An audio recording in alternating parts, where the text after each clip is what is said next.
to former Conservative politician, author Louise Mensch. Louise Mensch, you're a Conservative Member of Parliament. You know Boris Johnson.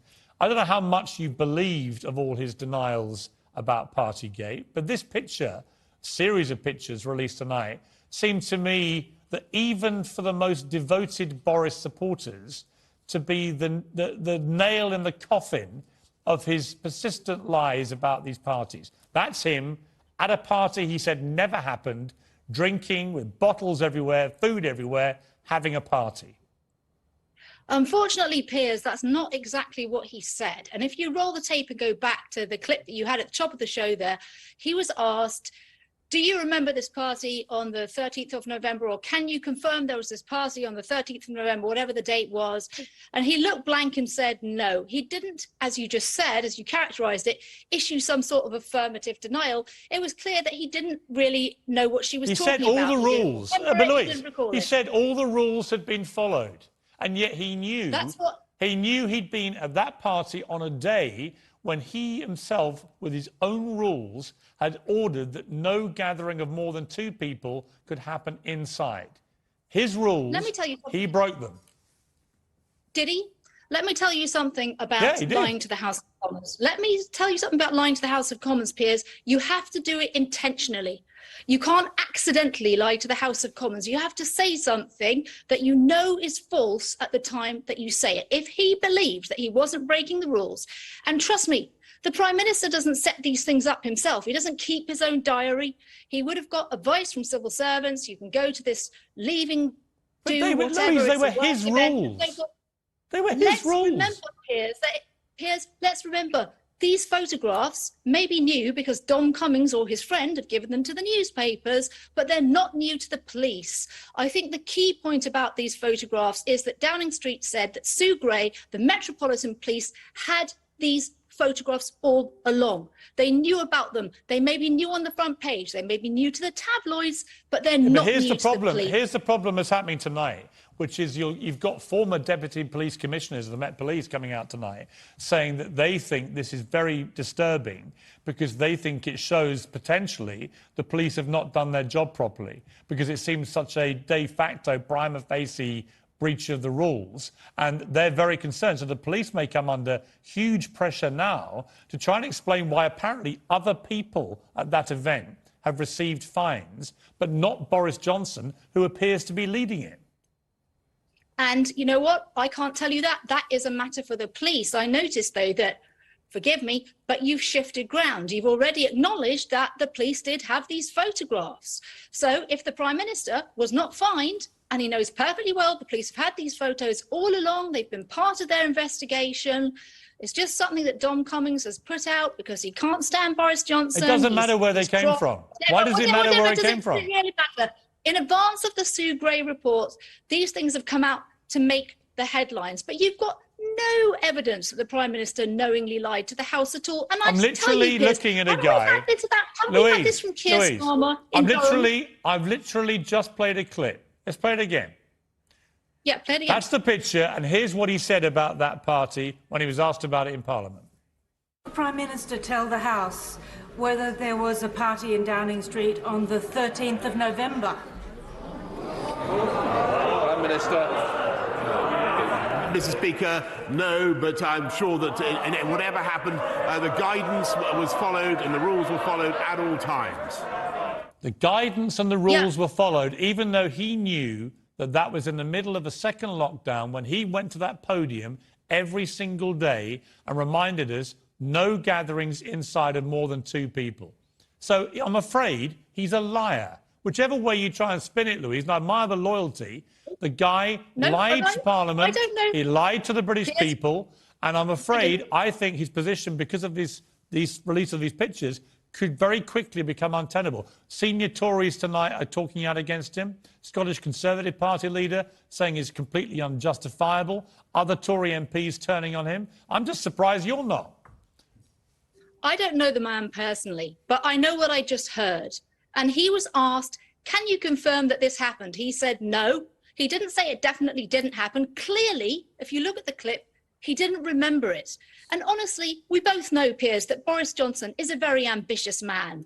He is, if you like, he's a a very very clever disingenuous man. man. But he's a bit self-centered. Now, why would he knowingly risk his premiership over a plastic glass full of warm wine? Why would somebody who's and so he did it. Why would somebody who's been fired from previous jobs for lying, several jobs for lying, lie again? Is that the question you wanted me to ponder?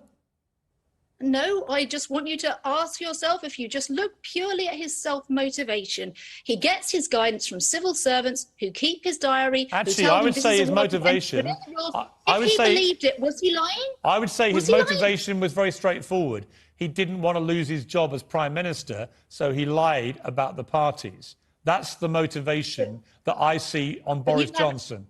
Is that somebody who thought like he's done his entire career, he could just wing it and be economical with the truth, and he'd get away with it. And he would have done with this, except that pictures tell 1,000 stories. You cannot look at these pictures and then play that clip and not deduce, in my opinion, that the Prime Minister of this country lied to Parliament. And that is an offence where you lose your job. It is if you knowingly lie to Parliament. But again, it goes back to, you say these are very serious. I say to you, the police had them all along, and the police did not decide to. Then I would say that raises questions for the police, which I think are going to get very hot. Louise Mensch, I appreciate you joining me. Thank you very much indeed. Thank you. Thanks, Piers.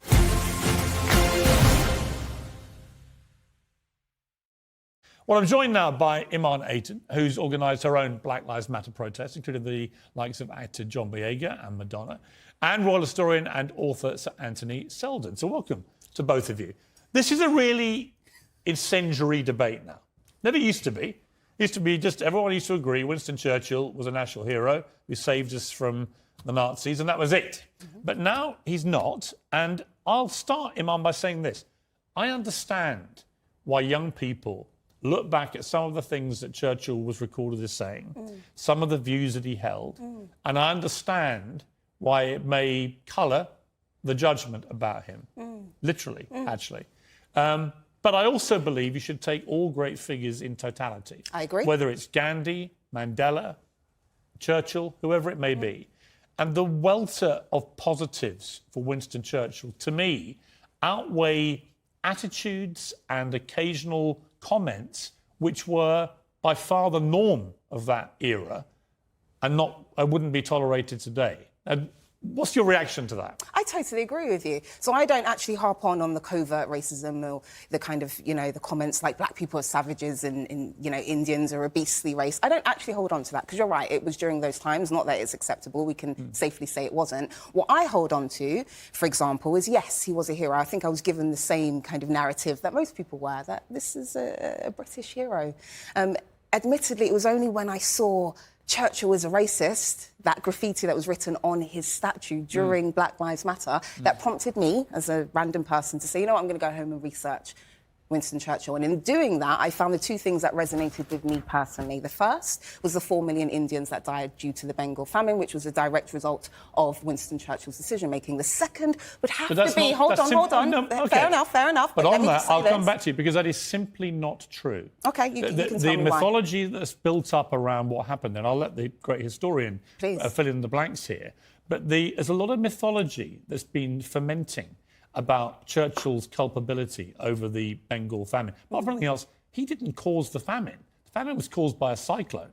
It was then massively exacerbated by a failure to get resource and food into the area because of the war and because of Japan's stranglehold on the area, and so on and so on. Churchill did direct other countries, including America and Australia, to try and send grain to Bengal. But he also prioritised, when it really came to it, British troops who were going to die of hunger as well. And as a British Prime Minister in a war, I'm not sure you can necessarily blame him. Now, which I've heard, and I totally agree with that. So my point is that it's very easy to say that Churchill caused the famine and the death of 4 million people. But actually, when you get into the weeds about what happened there, that's simply not accurate historically. Well, I said it was due to his decision-making. And secondly, that's not the only thing that resonated with me. The second thing that resonated with me, Piers, was the fact that he built Kenyan concentration camps. So please school me and tell me I am wrong. He built Kenyan concentration camps 7 years after World War II, 7 years after defeating fascism, 7 years after getting rid of concentration camps for Jews. He decided after 7 years of growth and learning and all of this peace and all of this amazingness that Britain has achieved, we're now going to build concentration camps.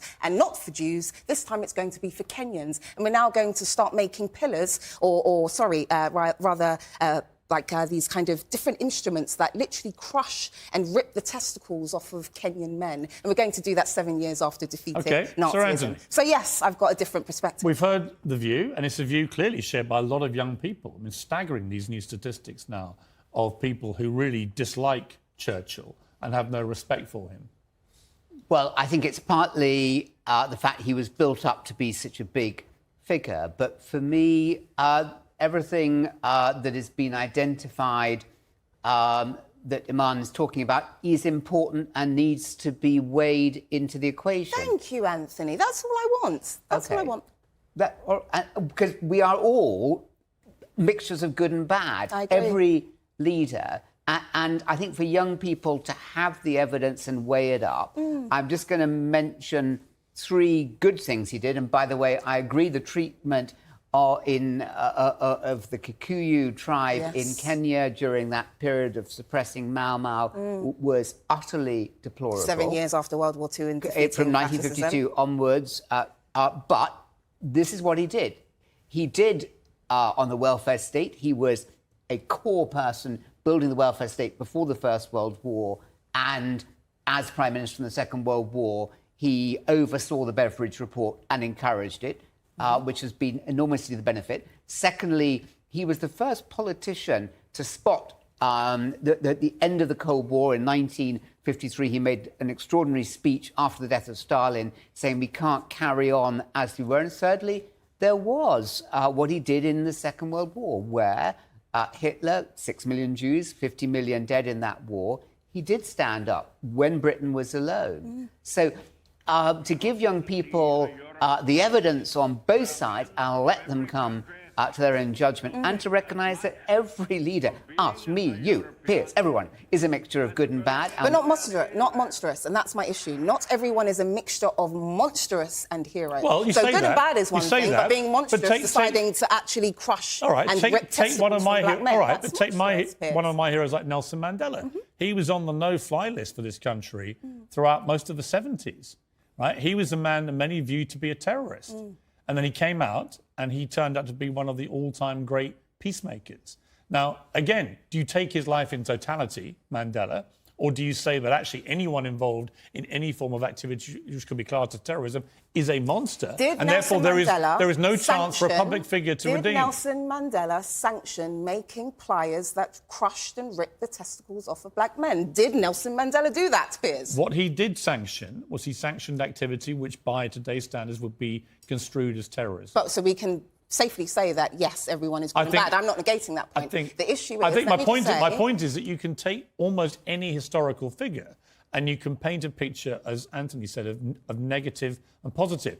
To me, what Churchill achieved in World War II overrides everything else. But why, though? So why does that supersede the fact that he caused tens of thousands of black deaths, and potentially, again, it's arguable, but potentially his decision-making led to the deaths of millions of Indians? So what you're saying... But that's not true. But what we can say categorically is what I said about the Kenyan concentration camps. So if you think that the Kenyan concentration camps wasn't monstrous, then what you're doing is you're negating the thoughts and feelings and experiences of everyone else. I don't actually negate anything that Churchill did on the negative side. I think a lot of the things he said were certainly racially tinged at best. But what about the things that he did? What about the pliers that I've just told you? We're not defending that at all, right? So, and that's the point. We need to balance the argument. I agree with Anthony. Yeah, but my point is, argument I agree, but where on your balanced argument does the pendulum swing to saving the world from the Nazis? I agree. No, see, this is the thing. I'm not the extremist. I don't throw the baby out with the bathwater. Maybe you're used to those types of guests here. I'm not that type of person. I believe in balance. So I actually agree with you. I think he did incredible things. Okay. But I think it's also important to acknowledge that he also did really monstrous things. And we should present both arguments and allow people to establish how they work. Indeed you have. Okay, so the sheer fact that we're having this discussion now, that we are here able to talk, is because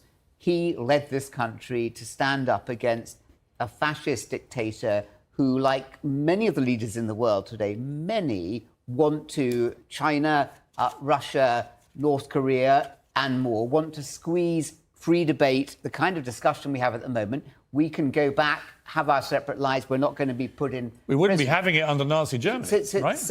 I agree with you. I'm not disputing your point. So give them the facts. And I think that perhaps it was inevitable. There was so much adulation of Churchill. There's now a steep... I mean, that's a really extraordinary figure. 80% of young people have a negative picture. I think that maybe in 5 years' time it will rebalance.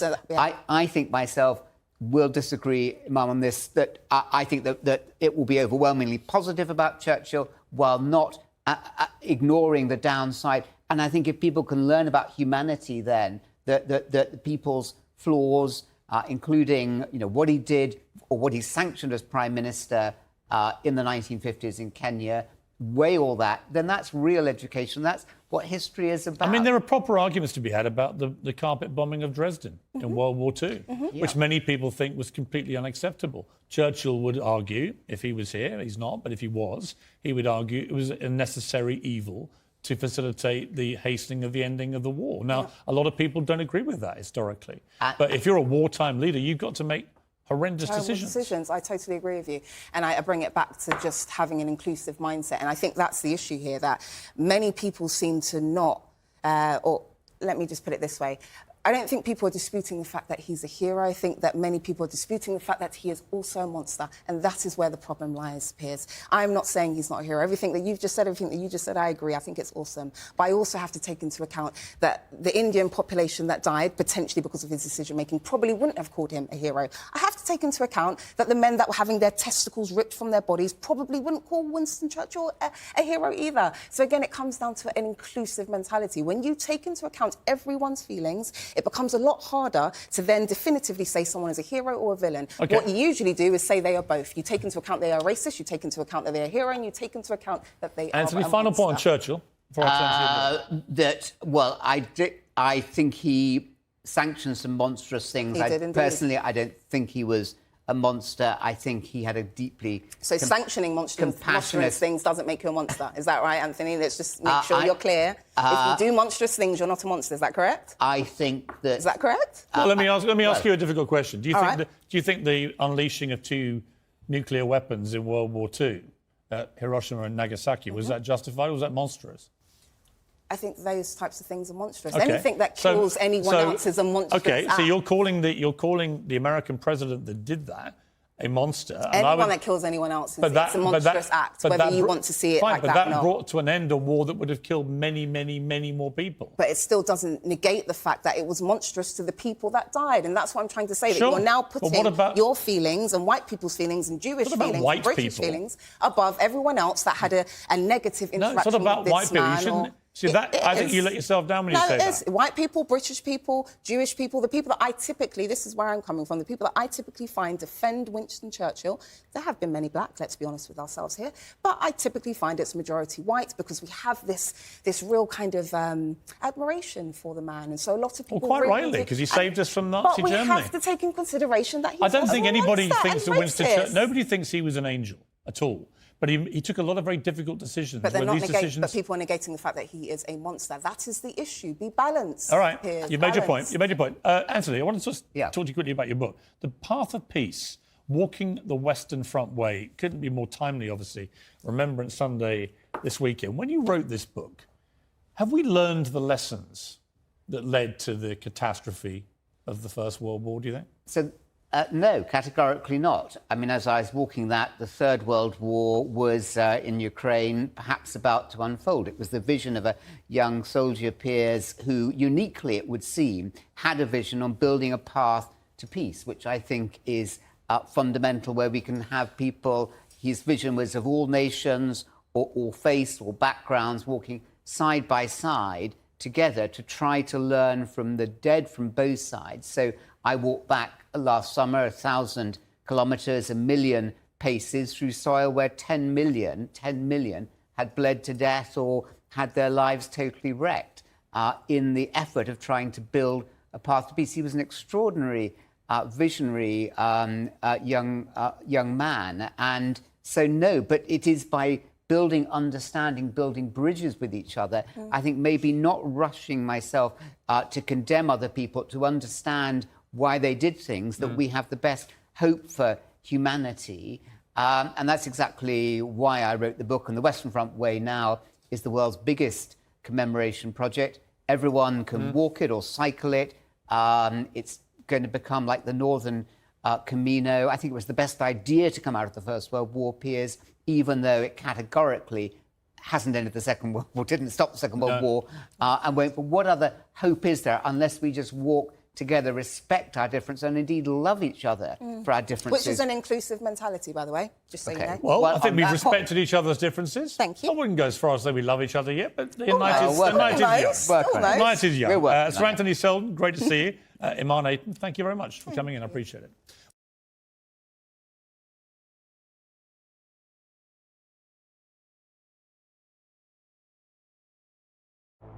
I've never interviewed a senior member of the mob before until now. Michael Franzese is a real-life former mafia boss, a lieutenant in a now infamous crime family who inspired a character in Goodfellas. And Mikey Francesi. Oh, that guy, yeah, I want to see him.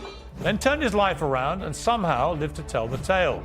Well, Michael Franzese has a lot of tales to tell. Your own father would put the mafia code ahead of his son's life. Piers, in that life, you got to watch everybody. We bring it in $7, $8, $9 million a week. God forbid you violate another man's wife, daughter, sister, mother. What would happen if you did? Death. A lot of people that I knew that I liked are no longer here. Somebody one day may tap you on the shoulder. I know that that's a possibility, yes. Did you kill anybody? What was the truth about Sinatra and the mob? He had those relationships, yeah. You spent some months in the same prison that Jeffrey Epstein was found dead in. There's no way, in my view, that he could have committed suicide. Michael Franzese, uncensored. And Michael Franzese joins me now. Well, Michael, it's good to meet you. Good to meet you. I don't think I've ever interviewed anyone who was a member of the mafia. So it's a first for me. Okay. And you've never been interviewed by me. So we're both correct. Passing the first line here. Let me just start with, I think, one of the most obvious questions to me about your story is that you've become this big media star. And you do lots of big, high-profile interviews. And yet when you join the mafia, you sign up to the Omerta, the Code of Silence. How have you been able to spend the last few years talking so openly about the mafia, having been a former captain, without someone trying to kill you? Or have they? Well, listen, I had my challenges when I first walked away from that life. But, you know, the bottom line is I never hurt anybody, didn't put anybody in prison, didn't go into the witness protection program. So I didn't cooperate in that sense. And Piers, to be really honest with you, a lot of things I talk about have been talked about already. You know, surveillance tapes and, you know, there aren't many secrets anymore about that life that law enforcement doesn't know about it. So, and when I left the life, I didn't leave with enemies. I had mostly friends. But there must have been some of them who just on principle would be, because you swear this allegiance and you swear never to talk about what goes on. There must be some that wish you harm, surely. Let's put it this way. When I walked away, I had a lot of trouble. I mean, the boss of my family, who's now gone, Carmine Persico, immediate contract on my life. My dad, who was a pretty prominent figure Which in is that life. extraordinary because he'd been an underboss himself. Yeah. He put a contract on your life, your own father. Well, he didn't put a contract. He went along with it, the way I was told. He didn't put the contract. But how did that feel? It didn't feel good, honestly. You know, my dad and I were very tight up to that point. But, you know, one thing about my father, this life meant more to him than anything else. That oath meant something to him. And if I was to violate it, you know, he was very upset with me. There's no question. But prepared to have you killed? You know, I've been asked this, and I don't think my dad would have ever pulled a trigger on me. I know he wouldn't, but he might have looked the other way, honestly. In the normal world, Michael, this is just an unconscionable conversation. I know. People watching this going, your own father would put the mafia code ahead of his son's life if it came to it. You know, I hate to say it, but I think that's a possibility. You know, I've had issues with my wife because I love my father. He was my idol, my hero growing up. But my wife said, you would never do that to your son. We have 2 boys. Never do that to your son. I said, you're right. But my dad looked at this a little differently than I did. You know, he was a stand-up guy in that life until he died at 103. He would never give up any part of that life. Did you ever make it up with him after you found out that he had gone along with the contract? I did. And he denied it. He said it wasn't true, you know, which I assumed he would. But you met, he got released from prison when he was 100 or something, 100 right? years old, yeah. And he comes out, and did you go and see him in prison before he came out? Yeah, oh yeah. After knowing about the contract? Yes. And how did that first conversation go? Yeah, again, I didn't even say anything to him because it was the FBI that came into the prison. They said, contract on your life, Persico put it on, and your dad went along with it. He said, we got word from all our informants.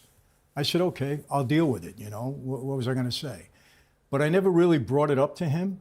We had a discussion about it because there was another time during my time in that life that I felt my dad betrayed me a little bit. So I was on my guard with him. Because, Piers, in that life, you got to watch everybody. Right. There's no question. I was on my guard with him, but, you know, I didn't talk about it that much. I didn't bring it up to him. I didn't say, hey, you did this to me. Never. Did you ever, before he died, have that conversation? No. Even when he was released? No. But you would have normal conversations with him without mentioning it. I mean, talk about an elephant in the room. That's like a herd. I know. And people have said it's not normal for you not to have, you know, real, you know, animosity towards your dad, but I didn't because I understood the life. You know, not that I would do it with my son, but I understood the life. So I guess it was just my way of thinking. How did you get into the mafia? What was the short version of that journey for you? Short version, I didn't aspire to be a mob guy my whole life, even though I grew up in it. My dad got a 50-year prison sentence for a crime he swore to me that he was innocent of, and until this day I believe that. What was the crime? He was alleged to have masterminded a nationwide string of bank robberies. He was the one that ordered them. And he told me he was innocent. He was framed. I was 19 years old. He went away for 50 years. That was his sentence. And I believed him. And he said, you know, you got to help me overturn this case. I got involved in the life because I wanted to help my father get out of prison, which I eventually did. But that was my reasoning. How long did he serve in the end? 40 out of the 50. Did he really? Yeah, but he was in and out 5 times, each time on a parole violation.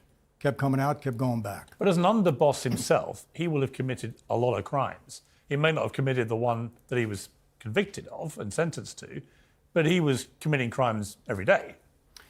You know, Piers, yes. I wouldn't say no. But, you know, in my way of thinking, you know, you got to get somebody for what they did. If they get away with things, they get away with things, you know. Law enforcement, Department of Justice, they have enough tools and weapons to get somebody for what they did. That's my way of thinking. They're not allowed to break the law in order to get the lawbreakers. That's how I feel about it. So your dad says that you got to help me. You think there's been a big injustice here. But what's the process that leads to you actually taking the oath and joining the Cosa Nostra? My dad had to propose me for membership. He had to vouch for me, say he has what it takes. And what does that involve? And when you vouch for somebody, and I've seen all the movies. I love The Godfather. I love Goodfellas. You're in Goodfellas when we come to that. Yeah, I love all those movies. But you know, when you sign up, you kind of know what you're signing up to, don't you? Yeah. Well, look, I'm going to be perfectly honest with you. We're in the visiting room, 11-Worth Penitentiary. And I said to him, I was a pre-med student, Oxford University at the time. I said, Dad, I'm not going to school. I had gotten very close to Joe Colombo, who was the boss. I said, if I don't help you out, you're going to die in here. And he said, if you're going to be on the street, I want you on the street the right way. And he said, I got to ask you one question. I said, what? He said, if you ever had to kill anybody, could you do it? And, you know, it's a little shocking to get that. And I thought about it. I said, you know what, Dad, under the right conditions, yeah, I could do it. And he said, that's the right answer. You should go home. Somebody's going to be in touch with you. Do what you're told. That was the only preparation my dad gave me. He just knew I had it in me. And 2 weeks later, a captain in the family took me to see the boss, and he's passed on now. Mike, I got a message from your father. He wants you to become a member of our life. Is that true? Yes. From now on, 24 hours a day, 7 days a week, you're on call to serve this family. Your mother is sick and dying. You're at her bedside. We call you to service. You leave your mother. You come and serve us. Really? Yeah. From now on, we're number one in your life before anything and everything. When and if we feel you deserve this privilege, this honor to become a member, we'll let you know. And then from that point on, you're basically at their service. And how long before you were admitted in? 2.5 years. And the process is quite a kind of almost spiritual thing, right? Taking the oath. Yeah. You get your thumb or finger pricked. Yeah, well, to draw blood. And a little, yeah. And what else happens in that? Burn a saint and altar card in your hands, and you actually take an oath. And what is that oath? The oath is if you violate what you know about this life, betray your brothers, you'll die and burn in hell. It's like Saint is burning in your hands. And do you accept that oath? And I said, yes, I did. That's how it starts. It's very quick, but it's a very solemn ceremony. Dimly lit room, late at night. They wanted you to understand the seriousness of what you're getting involved in. For those who have no comprehension of mafia life, only from what they've seen in the movies, which tends to slightly glamorize it, to be honest with you, the reality, I would imagine, is not glamorous. It's pretty hardcore. Yeah. It's about making a lot of money, and it's about where you need to breaking the law and where you need to killing people. I mean, that's really how it works, right? Well, it's part of the life, yes. I mean, you know, I don't like people to get the impression that every day, you know, we go around killing people and baseball batting people and doing that. That's not part of the life. When you take the oath, it's an oath of omerta, meaning silence. You're not even supposed to admit that the life exists. But as part of that life, obviously, you're a criminal. You do bad things. But it's not what you did every day. It wasn't your everyday life. But, you know, and I don't ever try to justify it. The way we justified it, you know, one of the horrors of that life, Piers, you make a mistake. You violate the oath. How do you violate the oath? God forbid you violate another man's wife, daughter, sister, mother. What would happen if you did? Death. Death. You deal with drugs. During my era, no drugs. You deal with drugs, you die. Death. Like Don Corleone said in The Godfather. Exactly. And during my era, that was true. We weren't allowed to mess with drugs. You know, you hit or you raise your hands to another made man, death. Really? Yeah. Can never raise your hands. Can't be disrespectful to one another. And a made man is someone who's gone through that initiation. Taking the oath, yes. Yeah. You know, so things like that, you pay serious consequences. So you were always on your guard to do the right thing. The Cray twins here, who were the nearest thing to the kind of mafia we had, I guess, in terms of public consciousness, they would always use the argument, well, we only killed our own. Yeah. Was that the thinking of most people in the mafia, that actually you didn't kill innocent women, children, and so on, you killed rivals? Yes. Predominantly. Or you killed somebody that broke the oath. Right. And you know, the way... So was there, you know, I wouldn't categorise it like this, but did you categorise it in your heads as a code of honour? Yes. You justify it. Hey, the ground is level. We all understood what we were getting involved in. You make a mistake, one of the horrors of that life, and I will say it's a horror. Your best friend walks you into a room, you don't walk out again.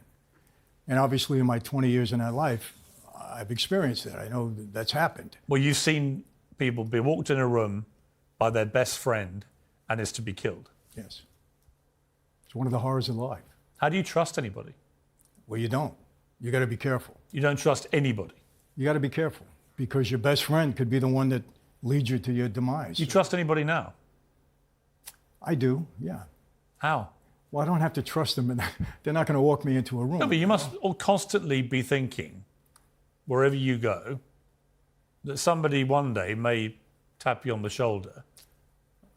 It's and exact what they would see as revenge for you breaking the code. I know that that's a possibility, yes. How does that feel? You know, I don't dwell on it. You know, I mean, I live my life. I'm 72 years old. I've lasted this long. So, I mean, it's not like I dwell on that, but it's there. I know it's a possibility. I mean, when someone puts a contract on your life, in your case, it was a boss, right, who did it? Yeah. And your father went along with it. Does that contract ever get removed, or is it an open contract? Well, I think in my case, it was removed. Number one, the boss is dead. And the people that are there in that life now, they're not worried about me. But don't get me wrong. I don't thumb my nose in their face. I can't go back to Brooklyn and say, hey, guys, I'm moving back into the neighborhood. I probably wouldn't last 48 hours. When you go to New York and Brooklyn in particular, how careful do you have to be? I'm careful. I watch where I go and who I associate with. And do you ever get any trouble? No. I haven't had any issues in the 25 years since I've gone away. I mean, I've heard things, you know, social media, people make threats on your life, but that's nonsense.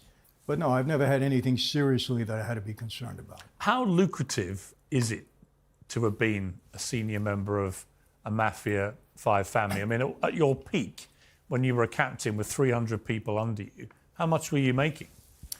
Well, I devised a scheme along with a partner to defraud the government out of every tax on every gallon of gasoline. We ran it for about 8 years. At the height of our operation, we're selling 500 million gallons of gas a month, taking down 20, 30, 40 cents a gallon. We were bringing in $7, $8, $9 million a week. A week? A week, yeah. And how did that get distributed? Well, obviously we had payroll, so to speak, but I would pay up to the family. The boss got a piece of that. I got a piece of it, and the people involved did. So these are huge amounts of money. It was, yeah, very significant. I don't think there was any bigger operation since the days of prohibition other than drugs. Drugs in another level, but it was. Can you be a captain overseeing that number of people and actually for the length of time how long were you a captain? Well, I was made a captain at 80. I got out of the life in 95, so. So over a 15-year period, I mean, I know you've been asked this question many times. Did you kill anybody? I mean, to me, it would be ridiculous to assume you hadn't. You can't be a mafia captain for that length of time in charge of that number of people and not kill people, can you? Well, Piers, let me put it this way. It's a violent life at times. And if you're part of the life, you're part of the violence. And yeah, as a captain, I was given an order, was told what to do, I did it. But you would personally kill people? No, I didn't say that. But I knew when it happened. You would order people to be killed? I didn't order it, but if I had to carry out I mean, you're being a bit, I did it. If you don't mind me saying, you're being a bit weaselly with the words, because if the order came down, it was your job to make sure that order got executed, literally. Yeah. People got killed. People got killed. How do you feel about that? Well, I don't feel good about it. Jordan Peterson asked me this question, and he said, Michael, if you had to commit an act like that, what would you do? And I said, well, maybe I stepped out of myself for a moment and then stepped back in later on. Because, listen, murder is never pleasant. You don't ever want to be involved in that. And it's not something that I enjoyed doing. I mean, how dangerous a person were you in that period? I wouldn't consider myself dangerous. Look, in that life, we're all capable of doing what we needed to do. If we weren't, we wouldn't be part of that life. But was I a guy that wanted to go around killing people? Was that a first course of action? There were guys that would do that. That was their first thought. It wasn't for me. I want to show the clip from Goodfellas. Now, you're portrayed by Joseph Bono in the... Well, that's you. You're Mikey Francesi, but that wasn't your family. No. It was another family. It was another family. Obviously, I think I read a story. You took your wife to see that movie. Yes. And very quickly, she said, tell me this is not what it was like. Right. And you ended up leaving the cinema, right? Yes. Tell me about that. Well, my wife, she's not into all of this. She didn't want to know about it. She didn't want to, she didn't study it or anything else. And so I took her to see Goodfellas. But she knew you'd been in the mafia. Well, she knew it, yes. She knew it. And she knew I was out of the life. But I said, honey, let's go see the movie. I just gotten out of jail. I said, a little nostalgic. I knew all those guys. I knew Henry well. I knew Jimmy Burke well. So we go, and it starts out very graphically. And so she looks at me and she says, is this what your life was really all about? Because my wife didn't have knowledge. She was from Anaheim, California, a young girl. And I said, come on, honey, it's a movie. They make things up, Well, no sooner I say that than this scene comes up and she looks at me and I said, come on, let's go. Because I was surprised that he put me in the movie. And I didn't know how much more he was going to put of me. So you didn't know you were in the movie? No, I had no idea. Till you saw it? Yeah, I had no idea. The movie, like The Godfather, I mean, they're incredible films. But like I say, they paint a glamorous picture. Did you recognise really much of reality? I mean, you knew Henry Hill, you knew some of the others in there. And I watched The Offer, which was the Paramount series, based on the making of The Godfather. And there's that scene where Joe Colombo gets shot and he dies from the injuries many years later. I was 12 steps I was going to ask you were right there, right? It's a dramatic scene. Yeah. How much of those movies, from everything you've gleaned, is true and how much is just movie stuff? Goodfellas was pretty accurate. I mean, the way it was portrayed was pretty accurate. Donnie Brasco, pretty accurate. Casino, pretty accurate. The Gotti movie with Armand Desante and Anthony Quinn, HBO, very accurate. So, they always take a little liberty, you know that, but they were pretty accurate depictions of that life, yeah. John Gotti became a sort of movie star mobster. The Teflon Don, the smart suits, everything else. You knew Gotti. Yes. Did he make a big mistake I mean, is the key thing for any mobster to remain under the radar? Yeah. He made a mistake. I mean, obviously, you can't thumb your nose in the face of the government. They're going to get you at one point in time. But that's who John was. I mean, it caught up with him, obviously, but him, Joe Colombo, the same thing. You know, Joey thought he was doing the right thing, but you can't put yourself out there. You know, you're signing your own death warrant at that point. You end up in prison. Yeah. And you end up doing, I think, 29 months in solitary. Yeah. That's a long time to be on your own. What was that experience like to endure? I mean, there's no other way to describe it. It was very difficult. I'm not going to, lie about that. I saw a lot of bad things happen with guys that couldn't handle it. I'm dead set against it for young people. It'll destroy them mentally and emotionally. For me, it was... You literally never fraternize with anybody else. You're just in it. Yeah. No, you can't. You're in your own cell, and you're never around anybody else. Even when you had yard time, they're supposed to give you 5 hours a week. You're in a cage by yourself. So you're never around anybody For 29 months? 29 months and 7 days. You count the days when you're in What there. did you think about in that time? To me, I developed my faith during that time. I was into my Bible. I had my wife send me books on various faiths. So to me, it was a spiritual awakening in a big way. What did it teach you? What changed in you? Well, when you become a person of faith, your whole mentality changes, both your mind, your heart, and everything else. And, I had nothing but time on my hands. But there are many members of the mafia who've got faith. I mean, there are a lot of Catholics in the mafia, right? I mean, Godfather 3 is all about that fusion between the mafia and the papacy and so on. Yeah. I mean, it's unusual not to be a man of faith in the mafia, isn't it? No. I mean, they don't go together. You can't be a person of faith and believe in God and trust in God and be committing crimes and being in a pattern of sin every day. They don't go together. So you may call yourself a Catholic, but are you really a Catholic? You may call yourself a Christian, but are you really a Christian?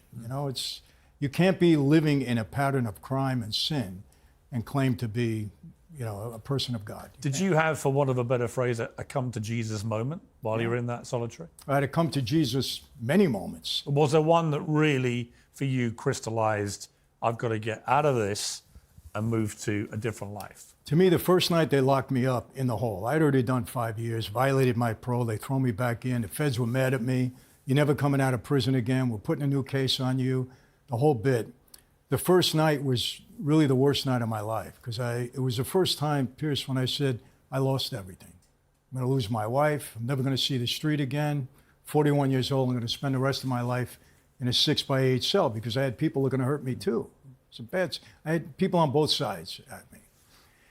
And it was a prison guard that put a Bible in the cell, and I started reading the book of Proverbs. And my first enlightening moment was a verse that I came across, Proverbs 16:7. When a man's ways are pleasing to the Lord, even his enemies are at peace with him. And it was kind of the enemies part that got me. And then, it's always, if you look in a mirror, I married a Christian girl trying to do the right thing, but I said, who am I kidding? I'm still a mobster. And it was kind of that moment that I had to start to really face myself and say, what is this really all about? And it was what put me on my journey to really discover spiritually what God was all about. And are you still very spiritual and religious now? Absolutely. It defines your new life? Yes.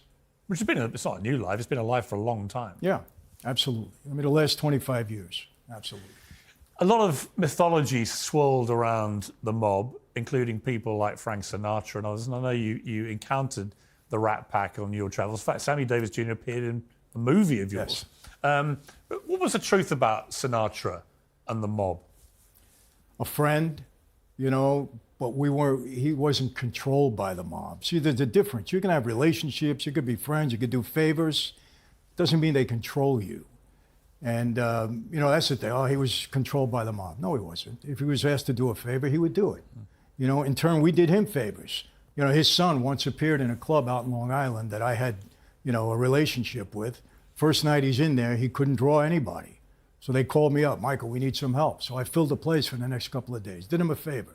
So in turn, he would do us a favor. We didn't control him. And that was true of a lot of these. I mean, when you see the favors in The Godfather, some of them can be pretty unpleasant favors. Yeah. Did he ever have to perform an unpleasant duty? Not that I know of, no. Did you meet him, Sinatra? Many times, yeah. What was he like? Great. I mean, I enjoyed him. Did he? I mean, I always felt with Sinatra, he kind of exuded a bit of a mob air himself. Yeah. You know, I know a restaurant in Beverly Hills he used to go to a lot. And some of the guys there told me some stories that made my hair stand on end about what Sinatra got up to there. Yeah. You know, people, I remember one, he told me a story. I never managed to verify it. You may know that he turned up at his favourite restaurant. Some guy had shot the place up an hour before. Sinatra asked for the address. Had he left one when he made the booking or a phone number? He had. And he said, I'll take care of that. And he came back a few weeks later and said, you'll never see that guy again. Now, I don't know if that's true, but is it plausible? Is it plausible? Yeah. Possibly, yeah. He had those relationships, yeah, definitely. And the Colombo family in particular, he was very tight with. He was, yeah. He performed at a lot of the Italian-American Civil Rights League galas that we had, and he was close to Joe Colombo, close to my dad. How did you get Sammy Davis in your movie? Did me a favor. He wouldn't accept any money. I gave him a gold watch. That was it, you know, just did me a favor. Why are these people all doing you such favors, Michael? Is it because they think you're going to kill them? No, I don't think he was worried about that. You know, just respect. Listen, we respect. I mean, I would probably do you a favor, and you've not even been in a mob for 30 years, right? Yeah.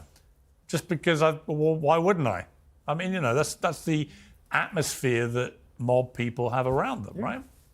You know, Piers, a lot of people think that we had to strong arm everybody. A lot of people just wanted to be around us. You know, well, because they found it exciting. They found it exciting. We took care of them. Maybe they can get a little advantage. You know, who knows? But it wasn't everybody think we had the arm on somebody and we forced them to do things. You know, a lot of times a guy like Sinatra, we want him to succeed. Number one, he's Italian. You know, that meant something to us. We want him to succeed. You know, we weren't looking to hurt him. Dean Martin, not so friendly. No, he wasn't. He was more standoffish. But I knew him. I met him a couple of times. But did he just not really want to go there? Yeah. And nobody forced him to at all. Do you ever hang out with your old mates from the mob? Now? Yeah. No. Any of them? No. Would you ever? Or would you see that as dangerous? I would, but they're all gone. They're all dead or in prison. There's nobody around from my former life of any meaning. Maybe some of the younger guys, but no. They're all gone. Would you, if you'd stayed in, would you be dead by now? I would be dead or in prison for the rest of my life. You got to understand something with me. Number one, from the moment I got into the life, I had a bullseye on my back from law enforcement. I mean, I was arrested 18 times. I had 7 indictments, 2 federal racketeering cases. I went to trial 5 times. So from the minute I got into that life, I was a target. So it was just part of my life. I mean, I grew up in it, and then it came on to me. So and then we had a big war in our family. And while I was in the hole, we went to war. I think 13 guys got killed, 18 guys became informants, 63 guys went to jail. You don't survive that. So it was one way or the other, I was going down. Are the 5 families still going? Yeah. And are they still as active as they used to be? Or not the same. You know, the golden You don't really years, hear much about the mafia anymore. You don't. Is that deliberate? That they understood if you put your head above the parapet like Gotti, it's just a recipe for disaster? It's deliberate in that regard, and because they're not as active as we once were. The golden years of that life, if you want to call it that, from the early 50s, late 40s, early 50s to the mid 80s, when they started killing everybody off with the Racketeering Act. But before that, that's when we had a lot of power and a lot of control. After that, things changed. When you try and book a table in a restaurant in Brooklyn, what happens? Now? Yeah. I don't have any trouble. You use your own name? Yeah. Do you get a good table? Yeah. I bet you do. Yeah. Interestingly, Rudy Giuliani. I mean, you probably don't need my help, but if you ever do, just let me know. I'll probably think twice about using your name, Michael. Get you some good play. No, yeah, they'll treat you well. Rudy Giuliani was your sworn enemy for a long time. In fact, partly responsible for you ending up in prison. Yeah. And yet you end up not only making up with each other, but he ends up writing a foreword to your book. Yes. It's a bizarre twist. How did that happen? A friend of ours put us on a radio show together, maybe a year and a half ago. And Rudy said, Michael, I've been watching you for 30 years. He said, I tried to put you away for life. I've been watching you for 30 years. I think your conversion, your redemption is legitimate. And I said, well, thank you. I said, because it is. And I don't want to say we're friends, you know, but my publisher said, will you ask him to write the foreword to your book? I said, well, that's a little bit too much, but I'll ask him. And he wrote it. And he wrote a good one, really good. He, ironically, is now facing potential imprisonment himself. Yeah. How do you feel about what's happened to him? I don't feel good about it. I think what they're doing to Trump and anybody around him is just horrible. You know, look, Piers... In a way, they're going after Trump and all his associates. Everybody. The way they went after the mob. I mean, people do think there's a parallel. Yeah, well, listen, it's obvious to me that the party in power is weaponizing the Department of Justice to go after their enemies. Can't have that. That's what's happening with Trump. Terrible. Are you a fan of Trump? I support him as president, absolutely. That wasn't quite the question I asked you.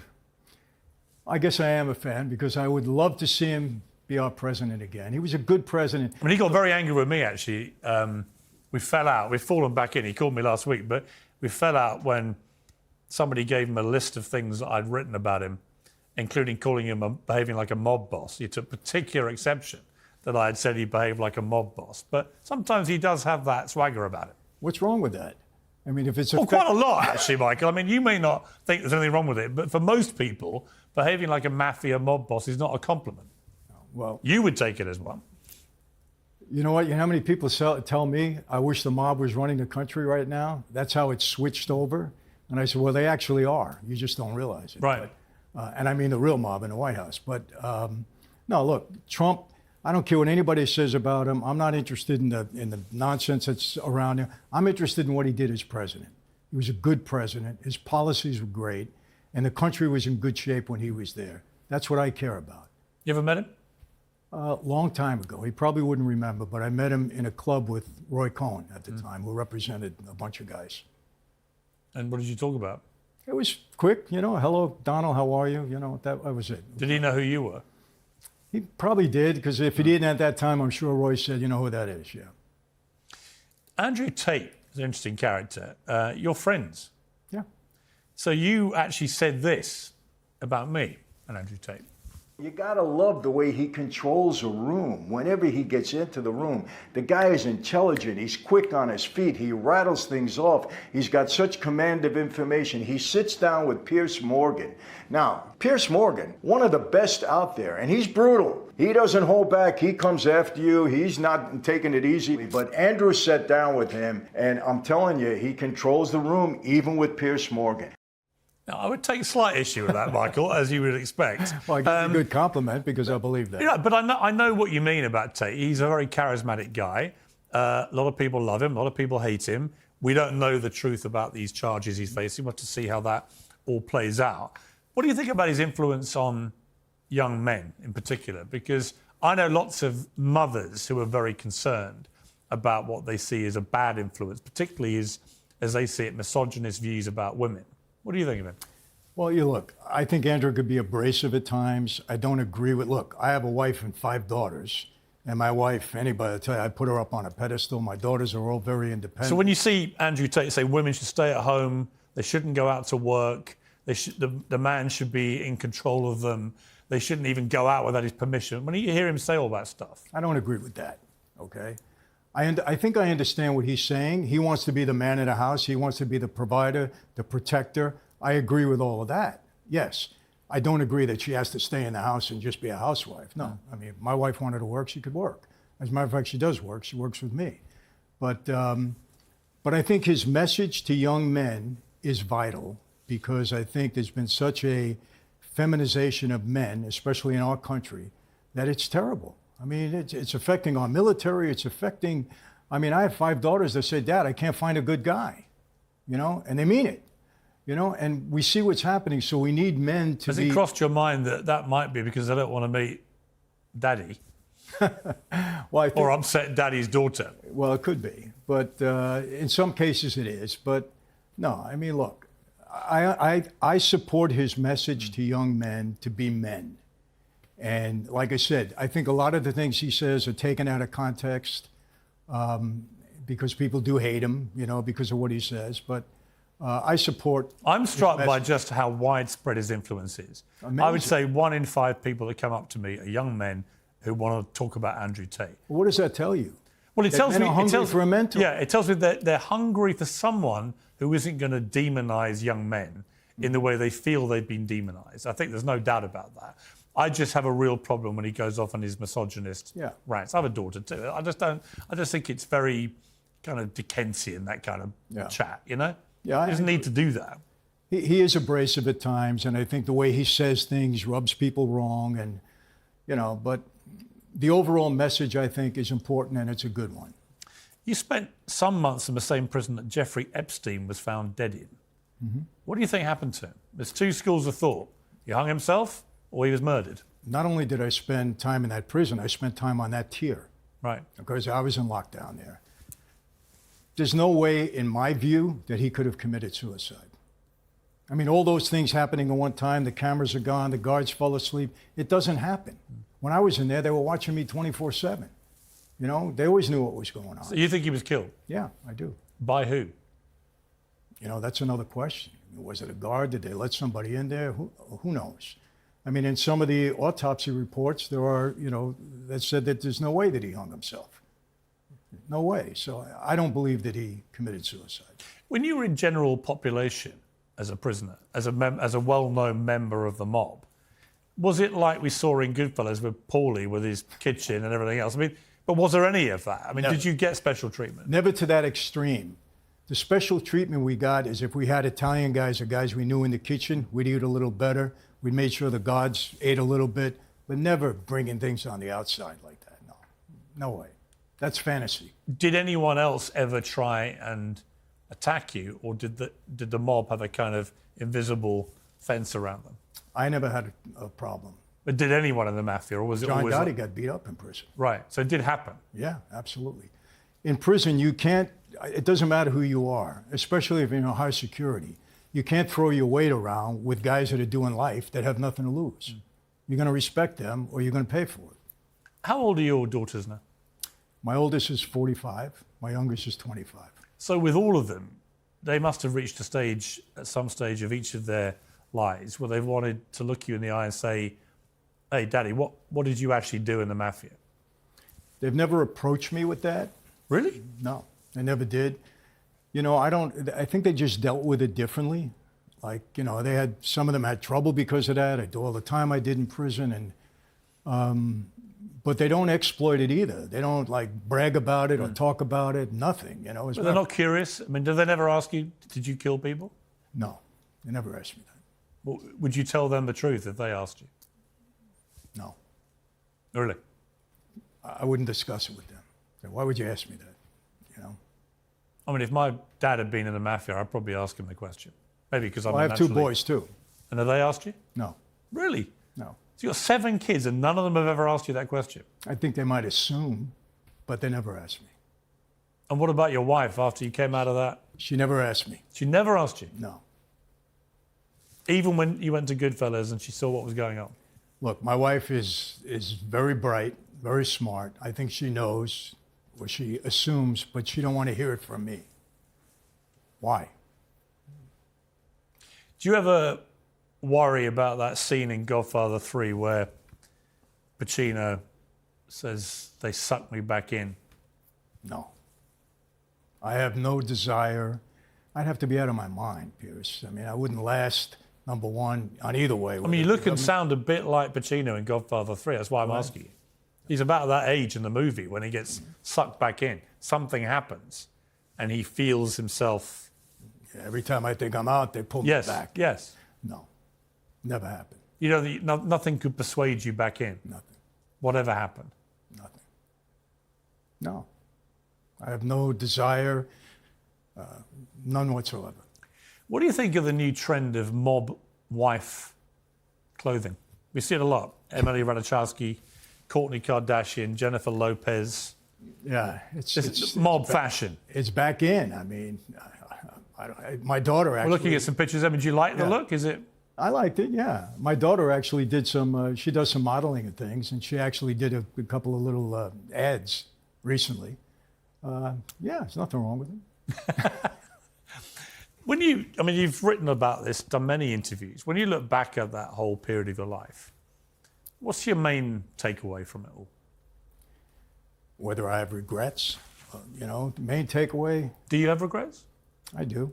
What are the regrets? I think some of the things I've witnessed. I mean, I had a best friend that was murdered. I had a lot of guys. I saw a lot of death, Piers. A lot of people that I knew that I liked are no longer here. And some of them, I think, shouldn't have died. How many people are we talking? Oh, God. Well, I'll give you a little example.